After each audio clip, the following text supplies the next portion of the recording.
Rebonjour à tous et à toutes.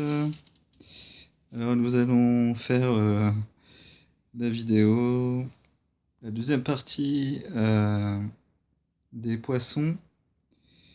Donc on va étudier la position des planètes, enfin surtout du Soleil en poisson dans les 12 maisons astrologiques. Et après nous allons voir un petit aperçu des transits les plus importants pour l'année 2020 pour tous les poissons, donc pour les 3 décans. Donc c'est parti. Alors, donc les poissons. Alors ceux qui ont le soleil en poisson en maison 1, ça veut dire que la plupart du temps, ils ont également l'ascendant en poisson. Donc le soleil est lié à l'ascendant. En fait, ils sont dans le même signe. Alors donc, en d'autres termes, c'est l'eau qui dort. Alors ça donne une nature complexe, soit négative, et se protégeant par la force d'inertie, soit au fort penchant psychique ou mystique. Donc grande bonté et dévouement, mais risque d'en devenir l'esclave. Oui, parce que forcément, les poissons, ils sont un petit peu masochistes aussi. Ouais. À l'inverse des scorpions qui sont plutôt sadiques, les poissons, ils sont masochistes, évidemment. Donc là, c'est le soleil en poisson en maison 1. Et maintenant, on va voir le soleil en poisson en maison 2. Alors, son attitude envers l'argent est assez vague et confuse. Il trouve tout naturel de donner lorsqu'il peut, comme de vivre sur autrui. La chance reste avec lui, mais peut être forcé de vivre d'expédients. Voilà. Oh, merde. Donc le soleil en poisson en maison 3, fréquent déplacement souvent imposé par les circonstances, croisière ou activité en rapport avec l'eau, ou bien goût mystique et penchant vers les mystères. Voilà. Alors là, le soleil se trouve en maison 4, c'est également une maison importante dans un thème astral. Tout comme la maison 1 qui correspond à l'ascendant, la maison 4 c'est un point important. Ça fait partie des axes importants du thème astral. Donc le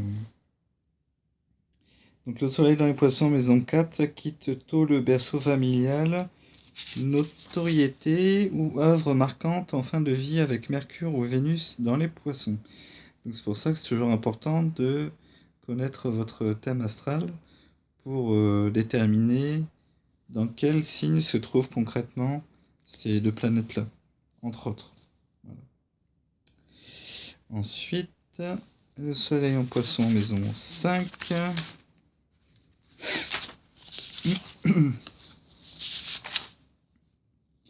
Alors très dévoué en amour, véritable pélican pour ses enfants, mais cela risque de lui coûter cher ou de le décevoir. Coup de chance ou sinécure. Voilà. Ensuite, le soleil en poisson en maison 6 se sent prisonnier dans son travail, de son travail, ou bien les conditions n'en sont pas favorables. Est très sujet aux épidémies. Les alcools ou stimulants sont très nocifs. Les cures marines donnent une meilleure résistance physique. Oui, parce que forcément, les poissons sont symbolisés par Neptune. Neptune avec... comment dire? Avec sa fourche.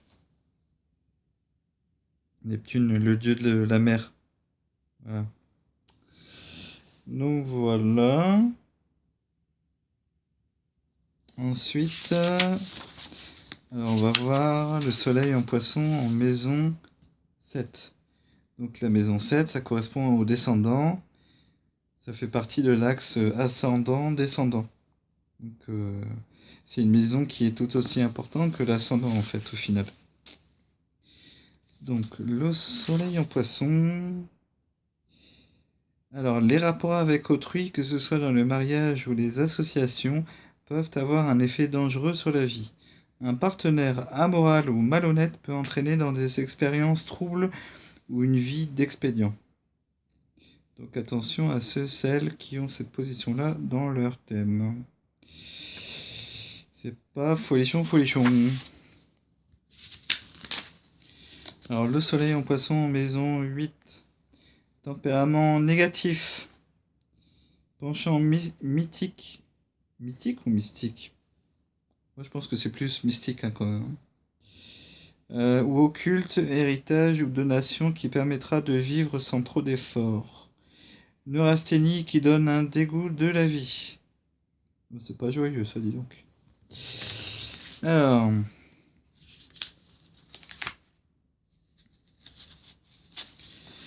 Le soleil en poisson en maison 9. Alors, belles inspirations dans le domaine de la vie spirituelle ou artistique. Un peu incertain dans ses opinions comme dans ses activités, ce qui le fait un peu trop dépendre d'autrui. Carrière ou mission à l'étranger, peut changer de religion. Voilà. Ah, là on va passer encore quelque chose d'important. Des personnes qui ont le soleil en poisson en maison 10. En fait, le soleil, là pour le coup, il est vraiment très très haut dans le thème astral. Et ça en fait en quelque sorte la planète dominante.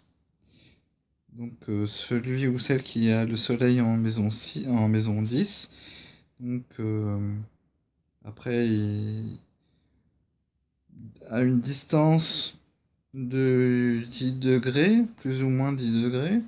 Ça en fait donc une planète dominante. Et du coup, ça donne voilà, une dominante solaire en fait. Donc, vie tranquille et assez retirée, nature passive, avec un grand fond de bonté. Réussi dans ce qui touche à la création artistique, musique, danse, écriture. Donc c'est une position plutôt très bonne. Oui, parce qu'en fait, la maison 10 correspond à la vie sociale et professionnelle, la carrière, voilà, les ambitions, ce genre de choses en fait. Orientation également. Alors, ensuite, le soleil en poisson en maison 11. Il faut suffisamment de volonté pour réaliser ses espoirs et ses projets. Autrement, il se laisse vivre ou dépendre des autres, ce qui l'entraîne dans des milieux louches où la déchéance le guette. Attention à celles qui ont cette position du soleil dans leur thème astral. Enfin, le soleil en poisson dans les maisons 12. La maison 12 qui est également la maison des poissons. Parce qu'en fait, chaque maison d'un thème astrologique correspond à un signe. Enfin, il y a une espèce de corrélation entre entre maison astrologique et signe. Donc l'ascendant, en fait, c'est en lien avec le signe du bélier, et ainsi de suite. La maison 2 avec le taureau, la maison 3 avec les gémeaux, la maison 4 avec les cancers, etc.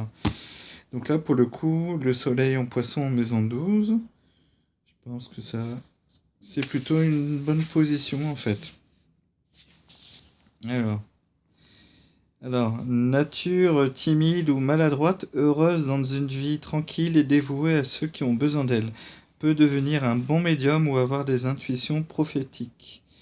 Amour des animaux. Donc ouais, finalement, au final, cette position du soleil en poisson dans la maison 12 est plutôt positive.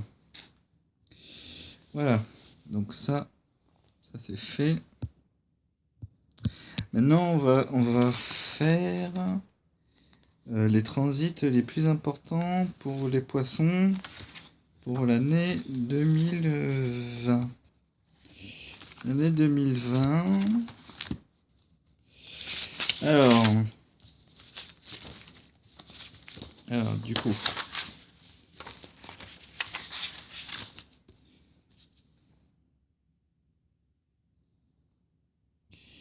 Ah, attendez un instant, s'il vous plaît.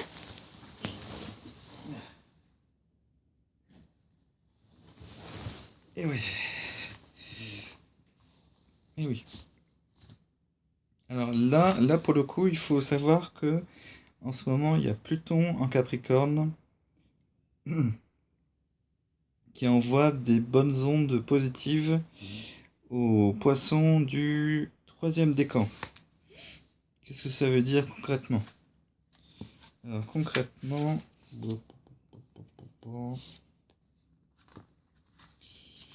c'est très bon ça, hein. Donc au niveau de l'humeur, alors l'être se sent doté d'une sorte de puissance intérieure, agissant comme une houle qui le porte vers une évolution, une transformation positive. C'est plutôt sympathique ça. Au niveau des événements, ce transit est peu événementiel. C'est l'individu lui-même qui trouve au fond de lui des ressources insoupçonnées, lui donnant le courage d'agir et de changer ce qui doit l'être. Donc au niveau du sens, lorsque Pluton fait un cadeau, il faut en profiter. Donc les amis poissons du troisième décan, il faut en profiter. Pluton vous fait des cadeaux là. Il faut les saisir les cadeaux. D'ailleurs, Cricri, j'en ai un pour toi pour ton anniversaire. Oui, bah, là, forcément, à cause du coronavirus, on est un peu coincé, donc va falloir patienter un petit peu. Voilà, donc là, très bon transit de Pluton pour les natifs du troisième décan, ce qui est plutôt appréciable. Et il faut du coup en profiter, tout simplement. Ah, ouh là là. Alors là, il s'agit d'un transit extrêmement important pour les natifs du deuxième décan des poissons. Là, on a Neptune en poisson, justement, qui est dans votre signe. Et là, pour le coup, il exprime sa pleine puissance, du coup. Après, elle peut être plus ou moins bien vécue en fonction des aspects que reçoit votre soleil en poisson à votre naissance. Donc voilà, ça peut être plus ou moins bien vécu, du coup. Alors la conjonction, alors elle accentue au maximum la sensibilité et le subconscient. Les sensations peuvent aller de l'inspiration aux illusions et même tourner aux obsessions. Le destin s'oriente de façon différente. Cela peut aussi bien apporter un grand bonheur, un contact avec des mondes invisibles, un séjour en pays lointain, une bouffée d'idéologie ou de mysticisme selon les maisons natales occupées par le soleil, le lion et les poissons. Voilà. Et donc ça, il faut, comme je vous l'ai dit, en fait, en fonction des aspects de votre soleil natal en poisson, eh ben, ça peut être tout bon ou au contraire un peu difficile. Mais bon, comme Neptune est dans son signe, ça peut être en général positif. Normalement. Alors Uranus, en ce moment, il va faire plaisir aux natifs du premier décan. Pourquoi? Eh ben parce que Uranus est en taureau en ce moment. Et du coup, il favorise les natifs du premier décan des poissons. Donc c'est plutôt pas mal ça.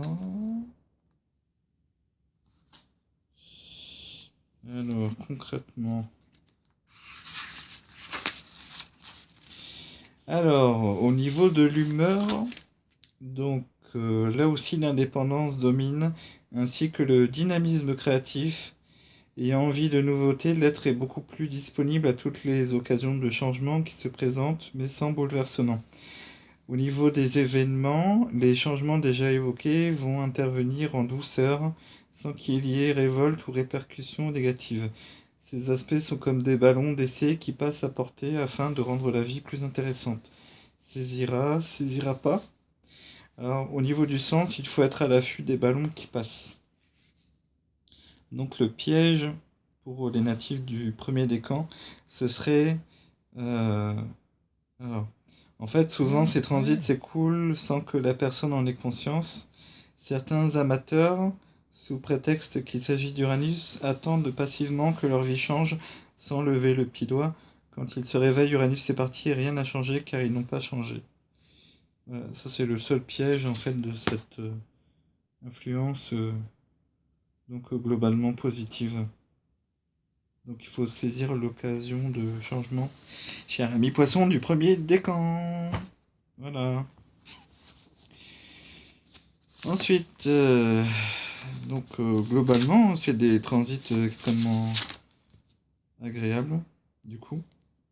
Ah oui, un autre transit intéressant, c'est Saturne en Capricorne, qui va justement être extrêmement appréciable pour les natifs. Attends, je vais vérifier mon calepin, mes éphémérides. Saturne. Saturne.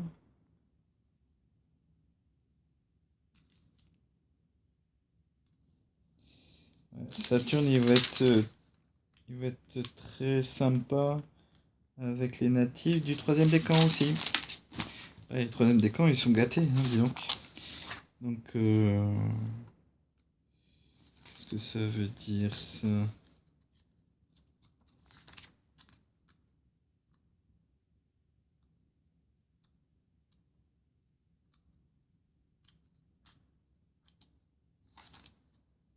Merde, j'ai bugué ou quoi?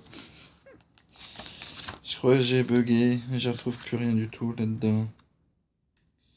C'est quoi ce bazar?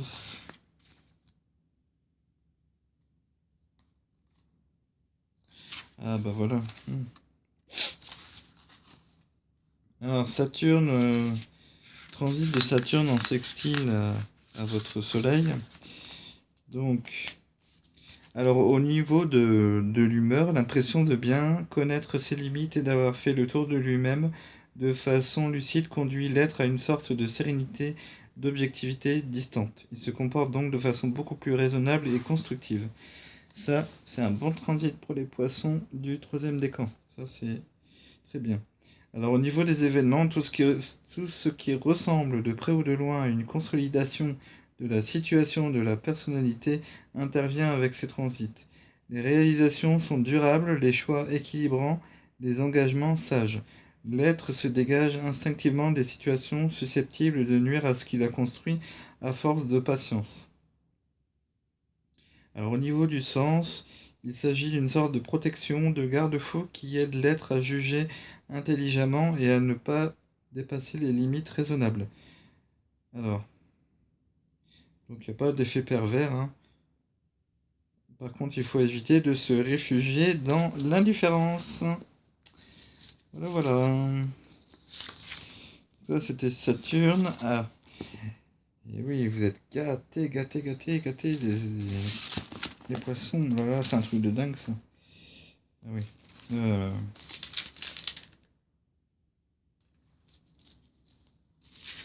Ouais, parce qu'il y a Jupiter aussi en Capricorne, euh, qui va être extrêmement positif pour les natifs du deuxième et troisième décan. Donc il faut en profiter, voyons, mais enfin. Donc voilà. Alors, qu'est-ce que ça veut dire? Eh ben, c'est tout bon, tout bon, tout bon.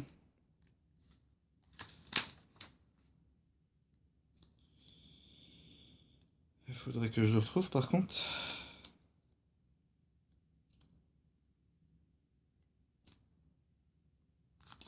Voilà.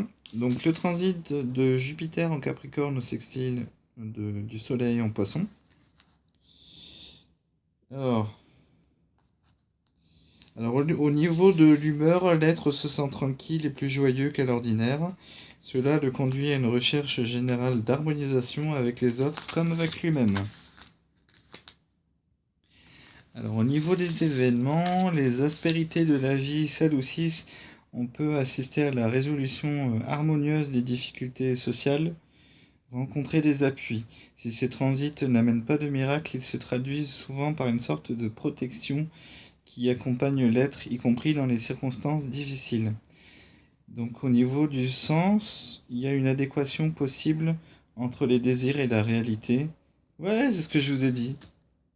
C'est tout bon pour les deuxièmes et les troisièmes décans. C'est bien, profitez-en.